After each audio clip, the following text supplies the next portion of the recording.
noite, amada igreja. Então, eu queria falar uma novidade para vocês. Uma coisa que vocês, com certeza, não sabem ainda. Eu já sabia desde pequena, mas ficou uma novidade para mim nos últimos tempos. A novidade é que Jesus ama cada um de vocês. Ele ama de verdade cada um de nós, cada um de você. Tanto faz o que você fez, o que você está fazendo, independente do que nós somos, do jeito que nós somos, Jesus nos ama. E muitas vezes eu escutava isso, eu sabia disso, eu disse, de novo vem falar a mesma coisa, Jesus me ama. Claro que Jesus me ama. Mas como Jesus me ama, Ele tem o melhor para nós.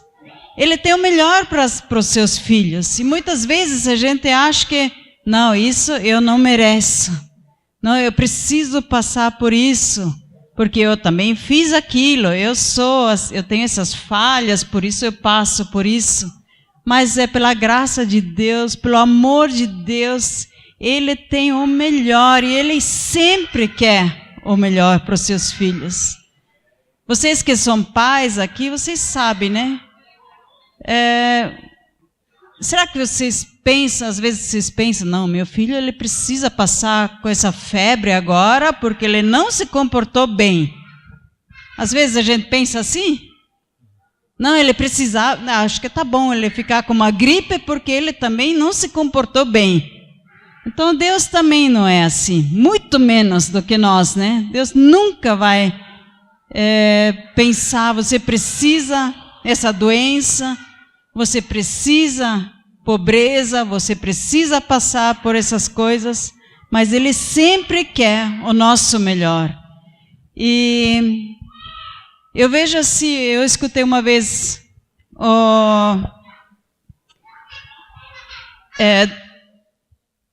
quando um dono tem um gatinho, você já deve ter escutado assim, tem esse gatinho que fica lá nos pezinhos, no pé do dono.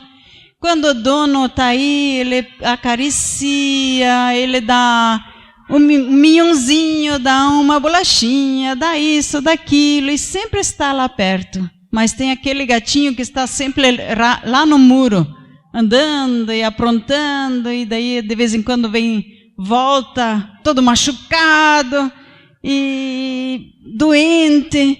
Nós somos que nem esses gatinhos. E aquele que está perto do Pai, ele usufrui das bênçãos que o Pai tem.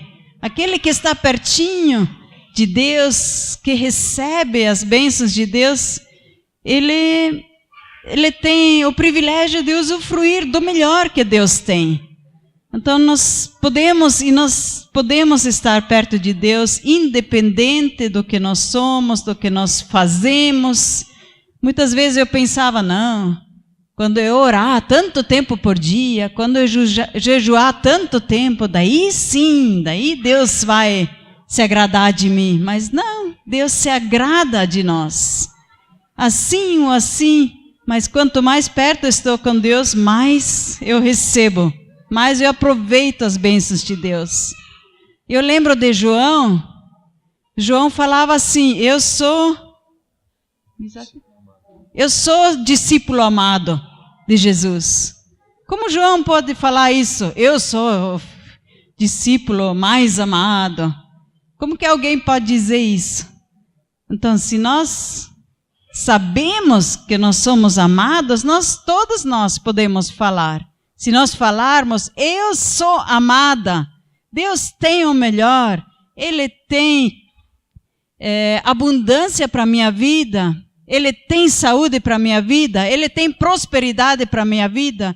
Quando eu sei que o Pai me ama, Ele tem o melhor para mim, eu tomo posse. Eu não deixo passar. Eu declaro, eu falo, eu sou filha amada, Deus tem prazer na minha vida, por isso Ele tem o melhor para mim.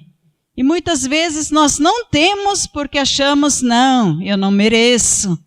Não, acho que eu não sou tão amada que nem o pastor, porque o pastor, sim, ele serve o Senhor, mas todos nós que fazemos as nossas coisas, pode ser dona de casa, pode ser trabalhando numa loja, lá fora, aonde estiver, nós somos filhos amados do Senhor e Ele tem o melhor para os seus filhos. Vamos usufruir e declarar isso. Eu sou filho amado e o Senhor tem prazer na minha vida. Amém?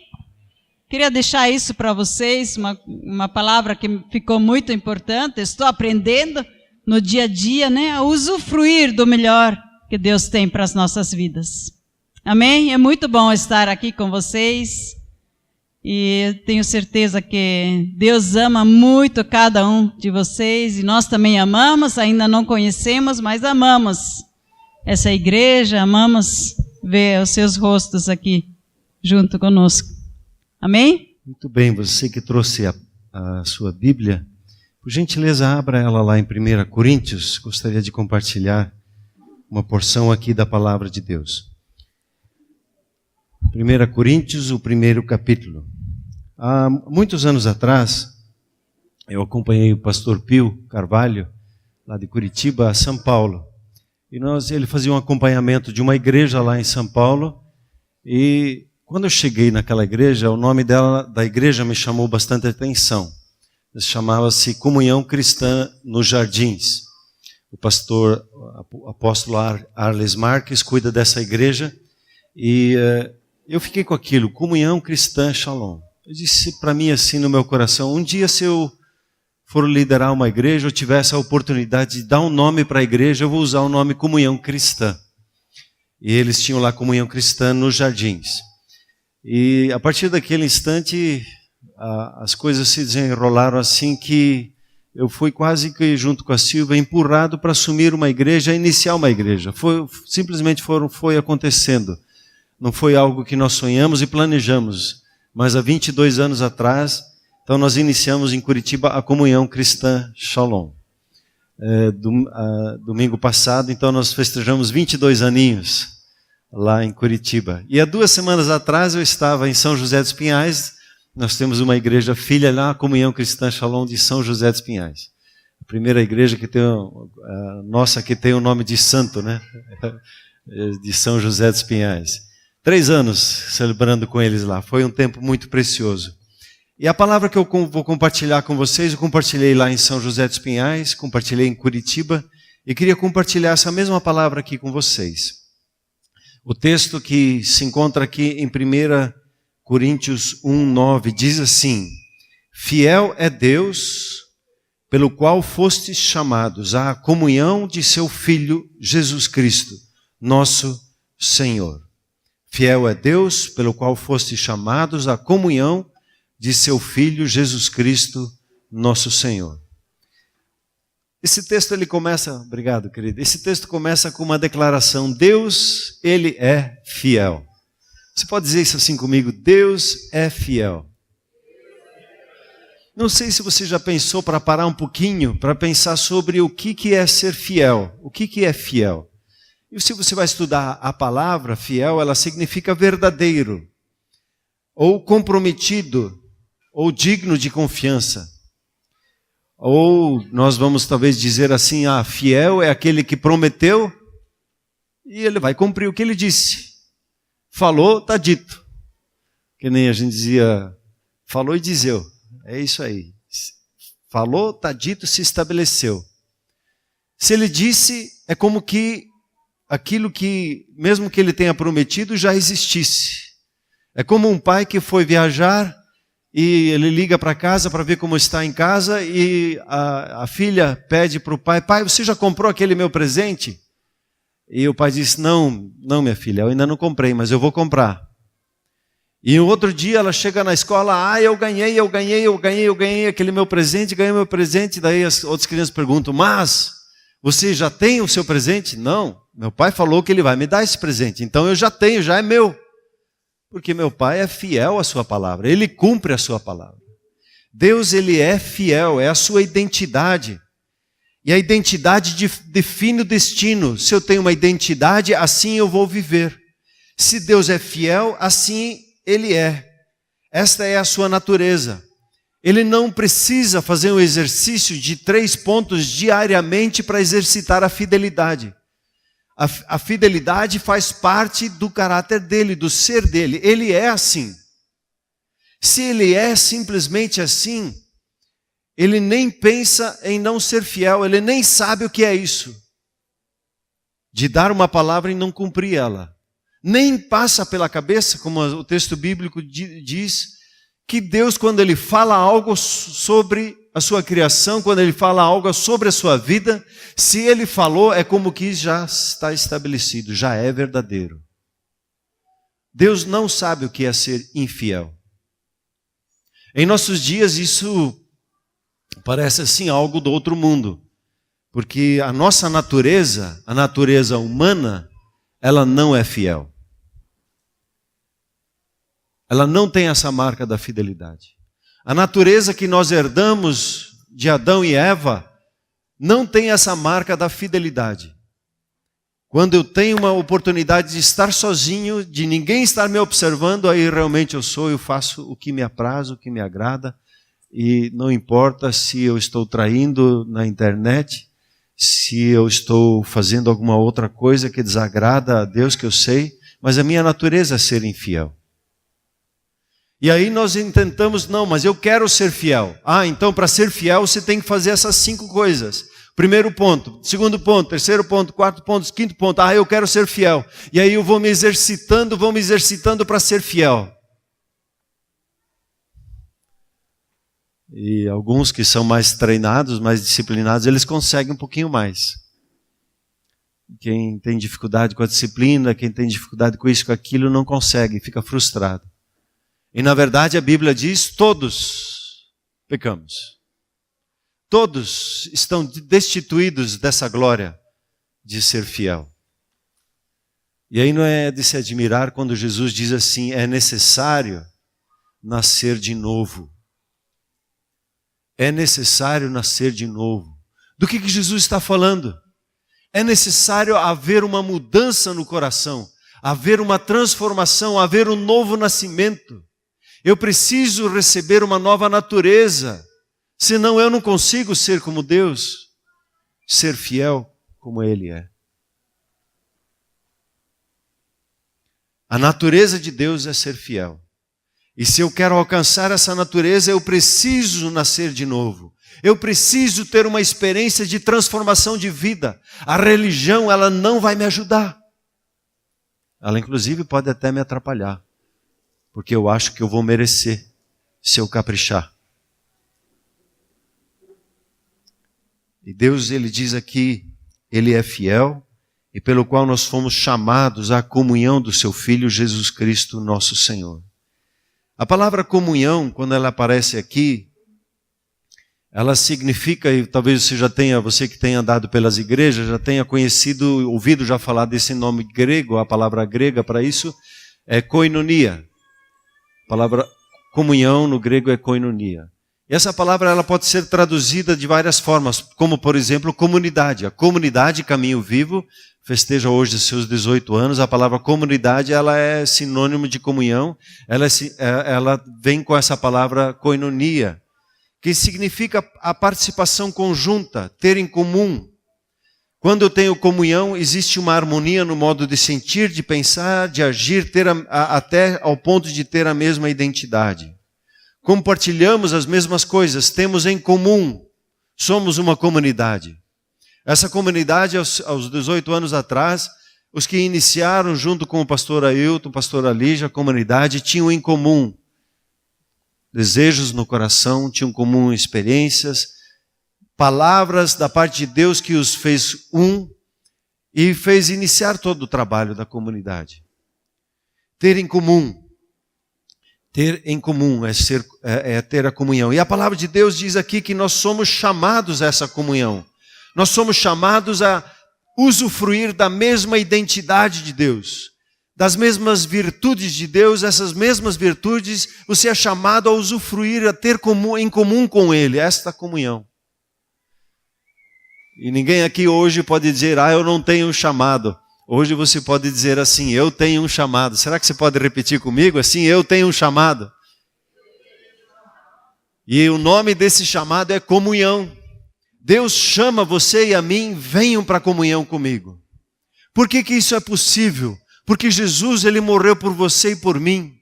O sangue dele derramou para que a gente possa se achegar a Deus e ter comunhão com Ele. Não há um outro caminho. As minhas boas obras, meus esforços, a dizer assim, eu fiz coisas boas, então estou com uns pontinhos a mais lá com Deus, Ele vai me acolher na comunhão. Não, nada disso ajuda. Única coisa, o único caminho é o sangue do Cordeiro, é o sangue de Jesus, que foi derramado por nós ali na cruz.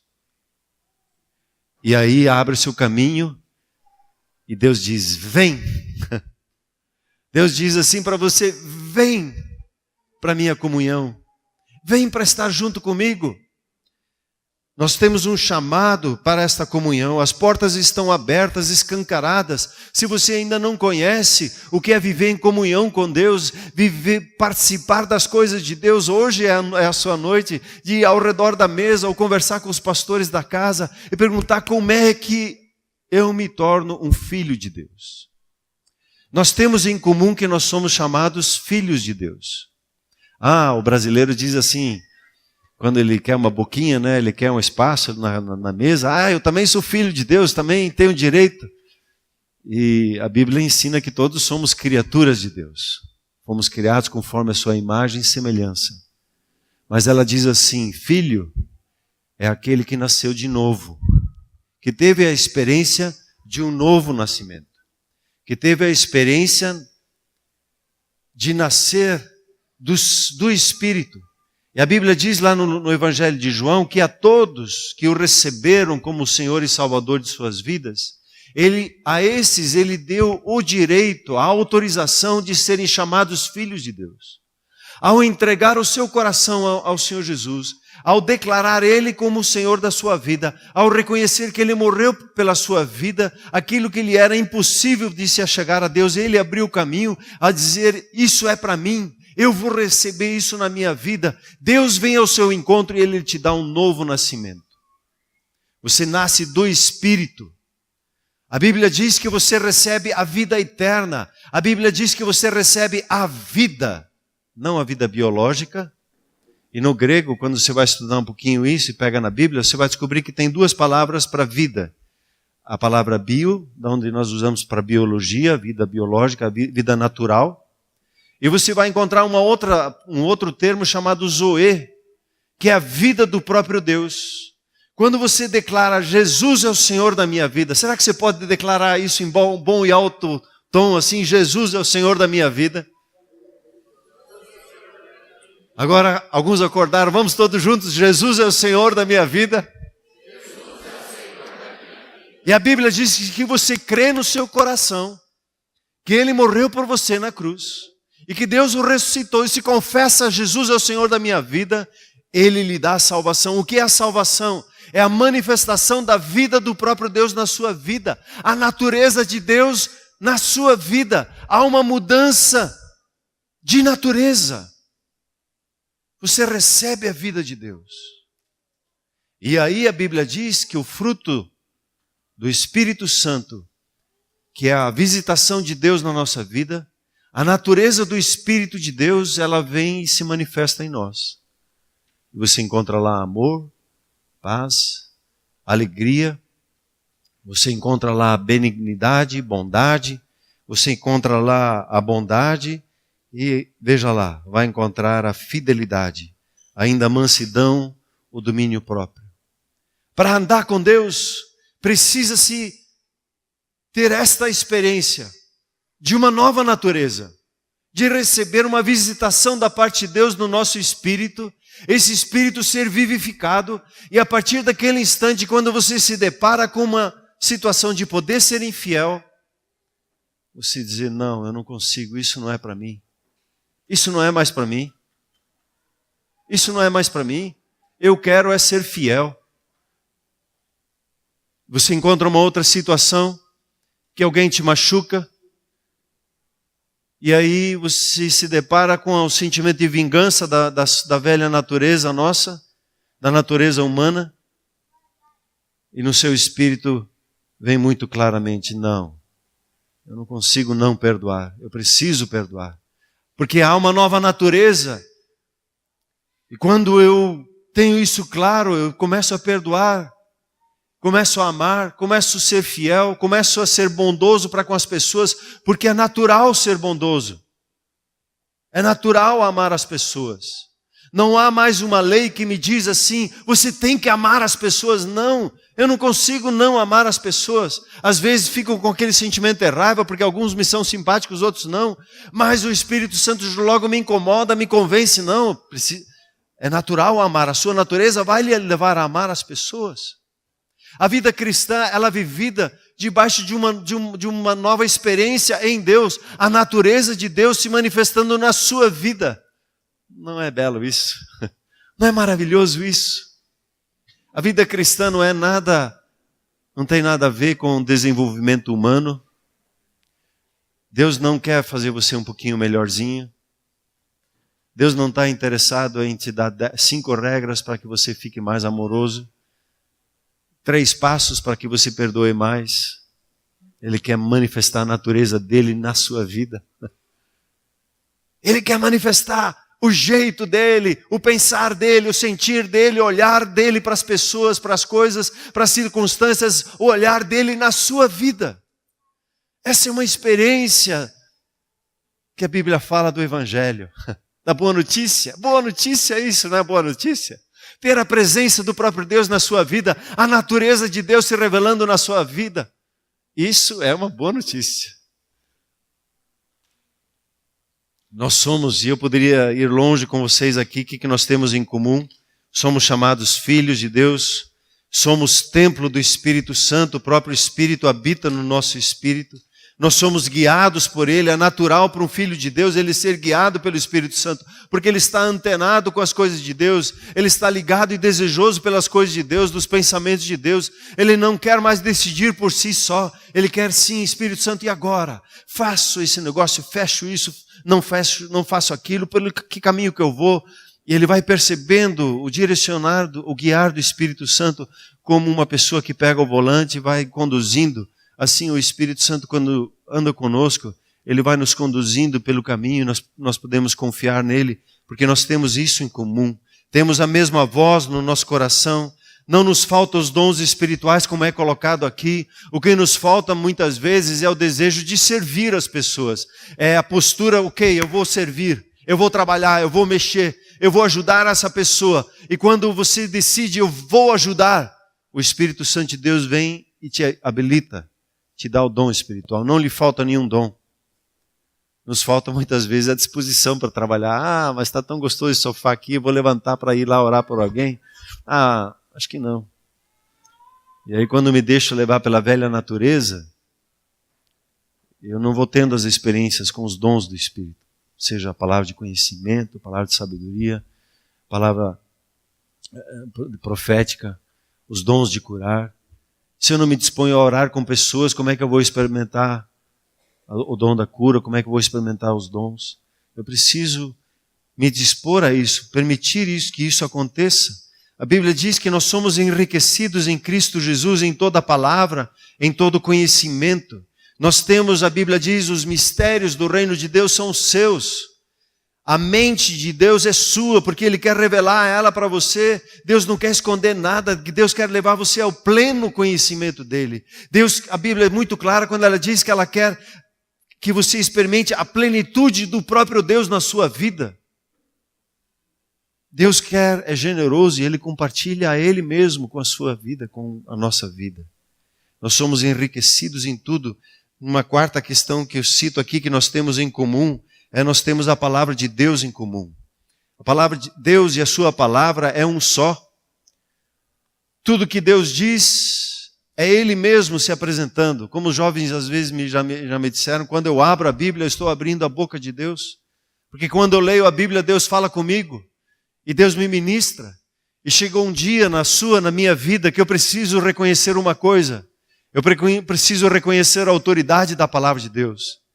E isso nós temos em comum. A palavra de Deus, ela é a nossa autoridade. Um dia eu precisei entender isso, que eu estou debaixo dessa palavra, e eu não estou por cima desta palavra. Essa palavra determina e fala como Deus pensa, como Deus quer, como Deus age. E o que Deus fala, o que Deus quer, como Deus quer que eu aja, assim eu quero agir. Às vezes nós chegamos a essa palavra, dizemos, mas eu não penso bem assim, mas o filósofo tal não diz bem assim, mas os ensinamentos de hoje em dia são contrários. O que é verdade? A palavra de Deus é verdade. A minha experiência às vezes é contrária à palavra de Deus. O que é verdade? A minha experiência é a palavra é verdade. O meu sentimento é a palavra é outra. O que é verdade? O meu sentimento é a palavra é verdade. Se eu estou, por exemplo, com medo de alguma situação, é porque eu estou crendo numa mentira. O resultado primeiro do afastamento do ser humano de Deus foi o medo, o primeiro sentimento que ele veio sobre ele, porque ele creu numa mentira. E toda vez que o medo está presente, eu estou crendo em alguma mentira. Eu preciso crer na verdade. A palavra de Deus é a verdade, ela nos revela a verdade. E nós temos isso em comum. É a nossa autoridade que Deus nos tem dado. E se nós formos olhar um pouquinho para a força da comunhão, nós precisamos ler o livro de Atos. Quando nós entendemos que Deus é fiel, Ele nos chamou para essa comunhão com Ele. E nós, como igreja lá em Curitiba, nós nos propusemos esse mês de maio a ler um capítulo por dia do livro de Atos, Atos dos Apóstolos. Alguns dizem Atos do Espírito Santo, os Atos que vem logo depois dos Evangelhos, o livro Atos dos Apóstolos. E ao ler esse capítulo, o que isso acontece? A igreja ela tinha uma orientação da parte do Senhor Jesus. Não saiam de Jerusalém. E eles tinham uma promessa. Vocês vão ser batizados com o Espírito Santo. Fiquem lá. O que a igreja fez? Aí nós lemos no primeiro capítulo, versículo 14, que todos unânimes se reuniram e começaram a orar. Amanhã é dia de Pentecostes no nosso calendário. Quinta-feira da semana passada foi dia da ascensão do Senhor. Nosso calendário não contempla isso no nosso dia a dia. Quinta-feira passada foi um dia comum para a maioria de nós, né? Mas foi o dia da ascensão do Senhor. Amanhã é a festa de Pentecostes. E eles, desde quinta passada até domingo, eles estavam orando, unânimes, inclusive as mulheres. Eu acho tão especial a palavra de Deus, diz assim, eles todos unânimes orando, inclusive as mulheres, e aí cita a mãe de Maria, os irmãos e as irmãs de Jesus, ali presentes naquele lugar, e eles unânimes oraram. 10 dias. E eles experimentaram a festa dos Pentecostes. Os judeus, eles celebram o recebimento das 10 mandamentos na festa dos Pentecostes. Você conhece a Bíblia lá, livro de Êxodos, capítulo 19, o Monte Sinai fumigando o som do shofar tocando e Deus entregando os 10 mandamentos para o povo. Foi a Constituição. É como que a Constituição Federal do Estado de Israel foi dada nos 10 mandamentos. E Israel, que não era uma nação, com a Constituição se tornou uma nação. E aí vem Pentecostes, a festa de Pentecostes, o que acontece? Bum! Um som do céu apareceu e todos foram cheios do Espírito Santo.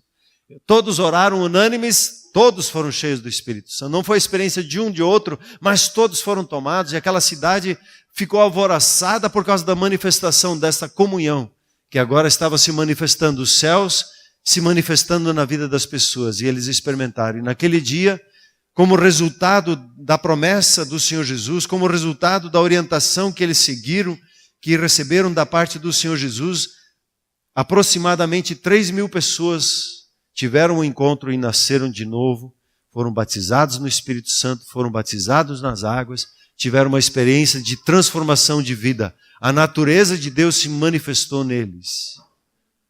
E aí, se chega no capítulo 3, e Pedro e João, eles vão para a oração das 3 horas da tarde. Eles tinham provavelmente um horário de oração, e às 15h eles chegaram e encontraram um paralítico.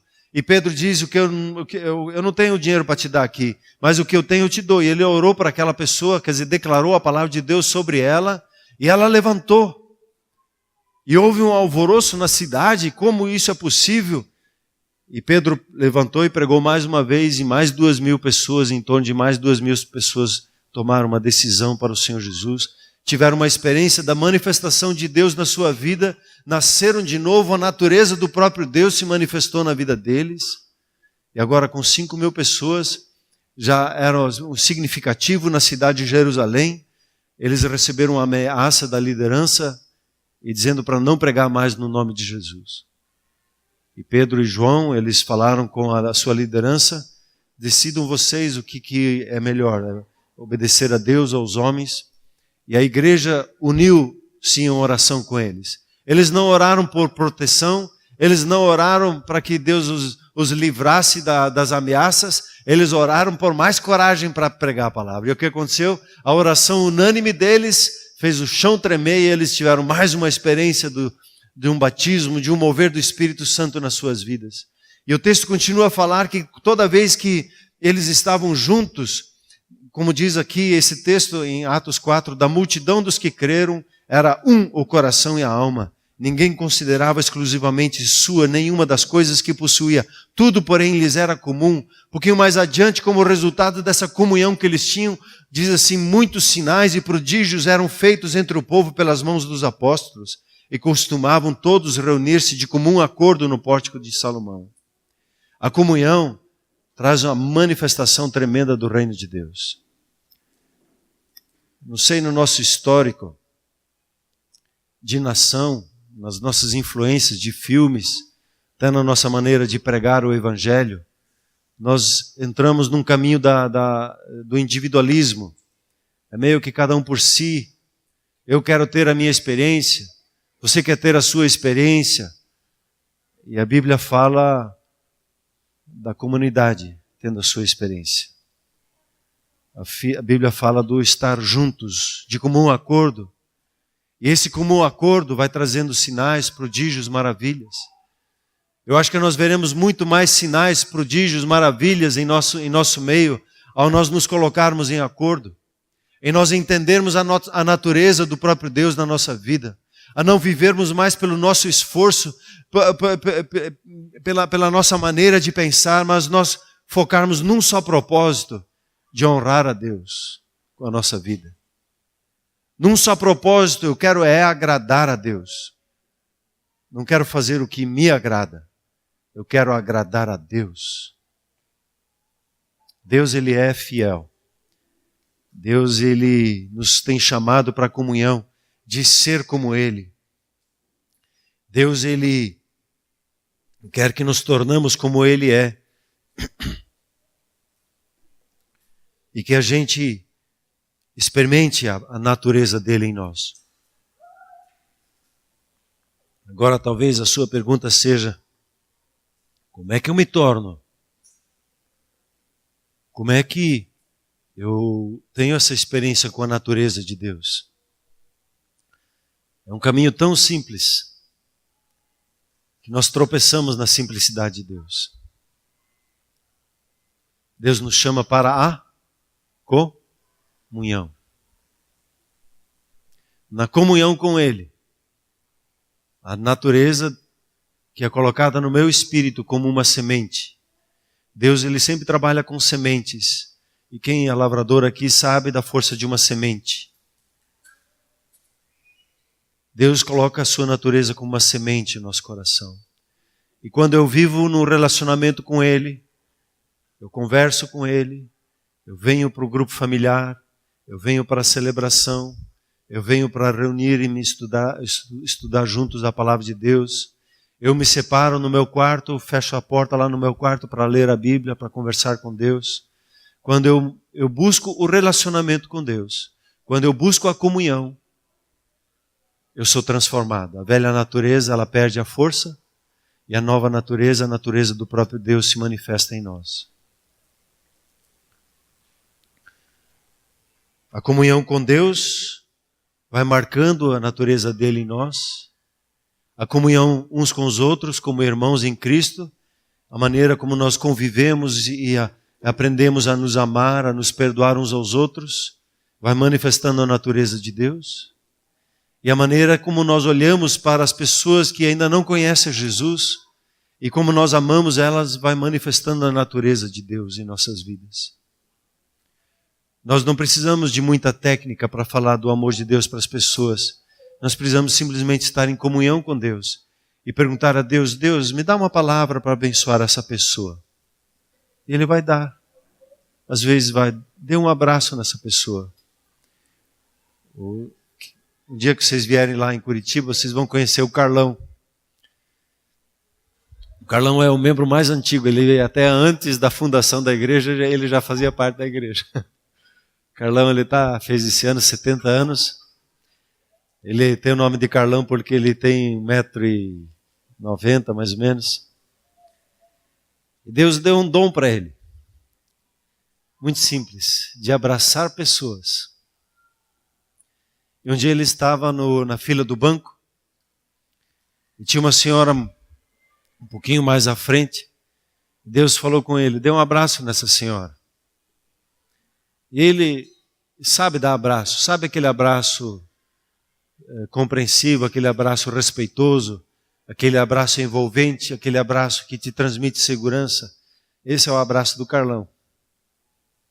Ele foi e simplesmente abraçou aquela senhora que estava ansiosa, aflita. E a paz de Deus se manifestou na vida daquela pessoa. E ela agradeceu. E aí o Carlão olhou para a fila. E o que ele viu nos olhos daquelas pessoas? Me dá um abraço também. E aquela fila do banco, em vez dele ficar reclamando: oh, que droga, eu estou nessa fila. Deus usou ele para uma coisa tão simples e abençoou aquelas pessoas, e foi um tempo de testemunho do amor de Deus para com as pessoas. Ele não precisou falar muito, ele só demonstrou o amor de Deus. Nós temos a declaração que você tem ali na entrada da igreja, a declaração de missão: ser como Jesus e servir como Ele. Essa é algo que Deus colocou, a nossa missão de ser como Ele. Agora, como é que eu consigo me tornar como Ele? Eu não vou te dar 21 passos, eu não vou te dar 17 passos, eu não vou te dar um monte de passos. O passo é um só. Receba esse convite para a comunhão. Tenha comunhão com Ele do seu jeito, da sua maneira, do seu foco. Separe, como Jesus diz, o teu quarto de escuta. Feche a porta do seu quarto, feche a porta e escute a Deus no seu silêncio.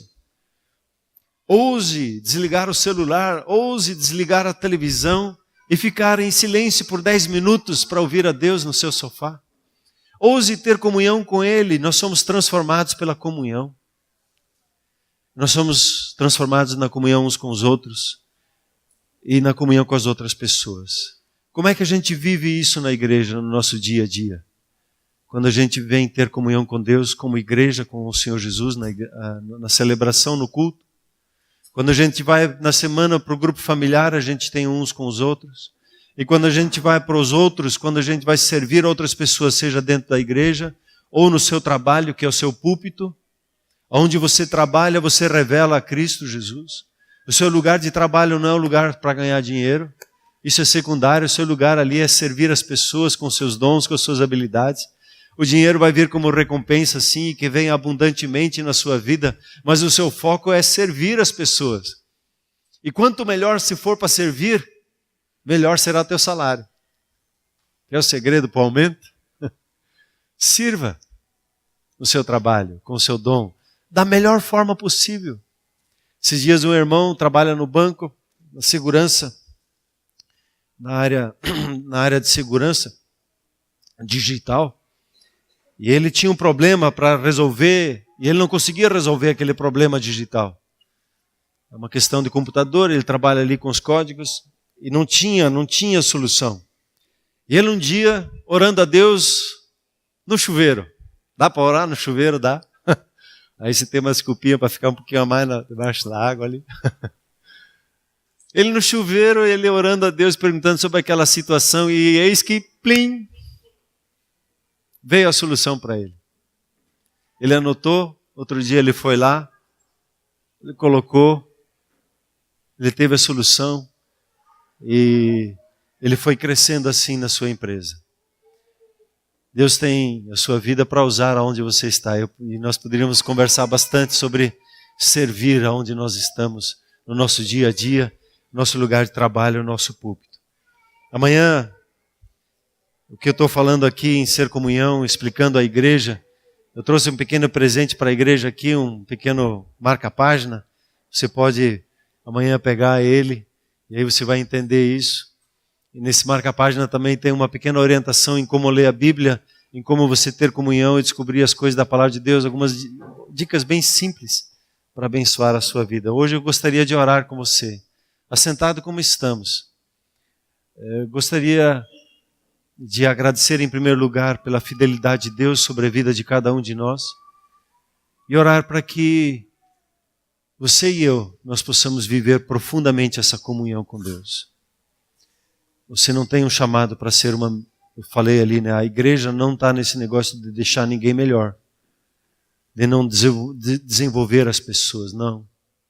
Essa não é a nossa linguagem. A linguagem da palavra de Deus é de transformação de natureza. Ele veio para nos transformar em filhos.